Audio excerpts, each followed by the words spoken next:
Okay, so he's really in a very dry presentation, I think, doing kind of what the authors of your textbook do. So if some of that got past you, if you didn't quite understand what he's saying, supplement that with the presentation in your textbook. I think that's the kind of thing that the authors of the textbook do pretty well. But I'm going to try to give you a quick overview of what he was suggesting to you, okay? So the courts, we have two different sets of courts in this country, right? We have federal courts and we have state courts. And the state courts in Texas are really not modeled on the federal court system. There are some states where it is modeled on the federal court system, where you have, again, at the federal level, in the federal court system, you have these trial courts, which are the U.S. district courts. You have this intermediate appeals courts. These are the courts of appeals. And then you have the court of last resort, which is the United States Supreme Court. So there are a number of states that have this kind of structure in their state court system as well.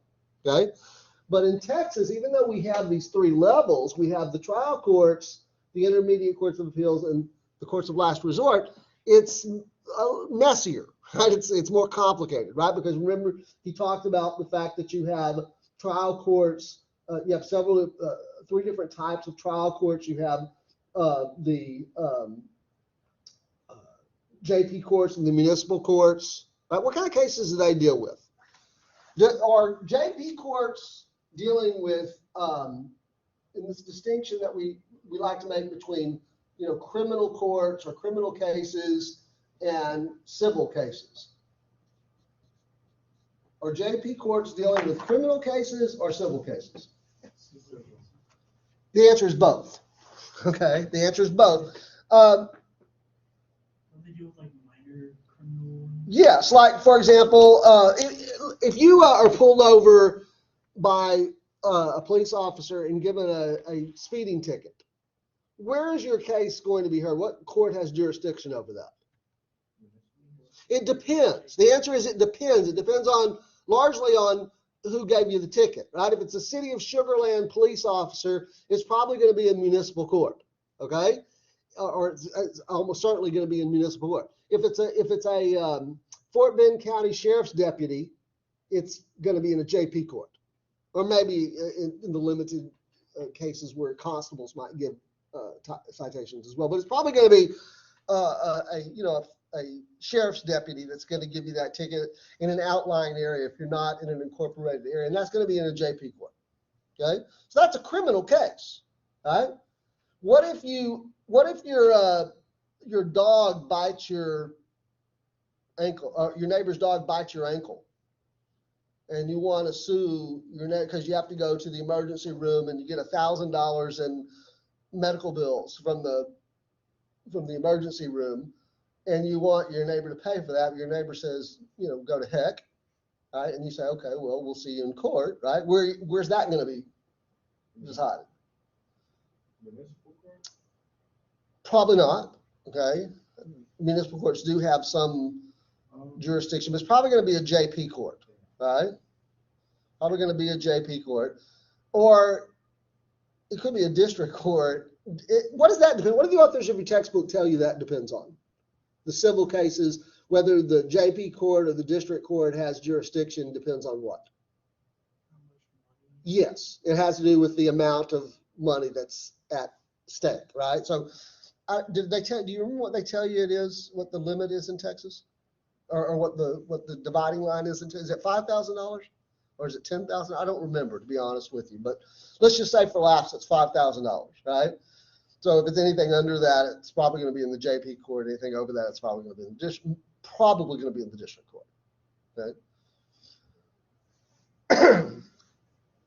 By the way, what did the authors of your textbook tell you some of the options are to litigation? Couple of options, like they mentioned. I don't know why this popped into my head, but since it did, let's just go ahead and hash it out. They mentioned a couple of options to litigation. Let's say your neighbor's dog does bite you, right?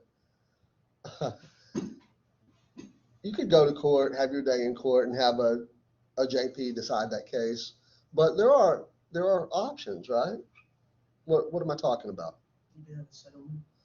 Well, sure, you could just reach a settlement with your neighbor. Your neighbor can say, okay, fine, I'll just pay, right? But let's say your neighbor's not as amenable as that, right? There's other ways to decide this case, right, or to settle this case, right? Arbitration is Yeah, that's what I was trying to get you to say. Arbitration and mediation would be the other one, right? So what's the difference between the two? arbitration has like an arbiter make the decision and both parties like have to And it's binding. abide by it. Yeah, that's right. And mediation is like coming to like a code.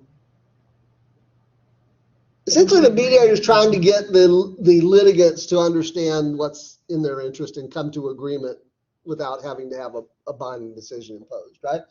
So, like, have you ever watched, these courtroom TV programs like Judge Judy?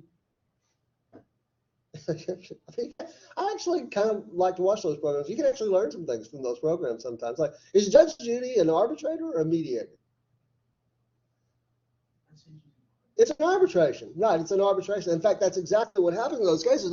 Do you understand that those cases that you see on Judge Judy are actual cases, right? That come out of, like, most of them I think probably come out of California, but because that's where the show is recorded. But I've seen some out of Texas. I've seen some out of Minnesota or New York or whatever. And these are people who are actually, one person's actually suing another, right? And they agree.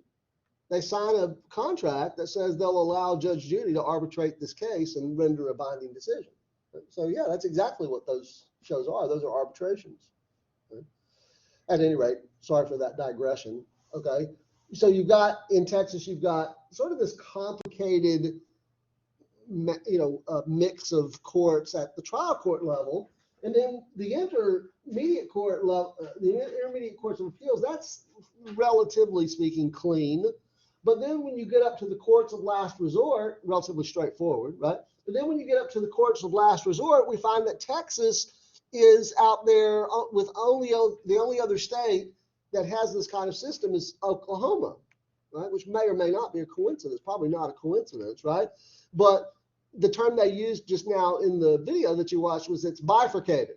We have a bifurcated court of last resort, which means essentially we have two Supreme Courts in Texas, right? The Texas Supreme Court is the court of last resort in Texas for what kinds of cases?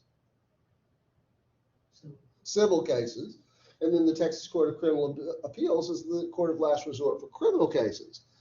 We used to have that bifurcation pretty much throughout the court system in Texas, but some of that was eliminated through constitutional amendment process during the 20th century, over a period of decades in the middle part of the 20th century, where you previously had a bifurcation of the intermediate appellate courts as well, but we got rid of a lot of that. But for whatever reason, we still retain it at the highest level. Okay. All right. So any questions about anything you saw there in that recording, that 5-minute recording? Or again, I think the authors of your textbook do a pretty good job dealing with the organization of the courts in Texas as well. Okay. Well, one other one I want to show you here real quick. I'm not sure why I did what I just did, but let me turn this off again. Stop that. We're going to show you another recording here on the matter of this one gives you a little bit of advice as a voter about how you might approach casting your votes for judicial races in Texas. Okay, so it features an interview with former Chief Justice Tom Phillips, who you saw in the program from Tuesday as well.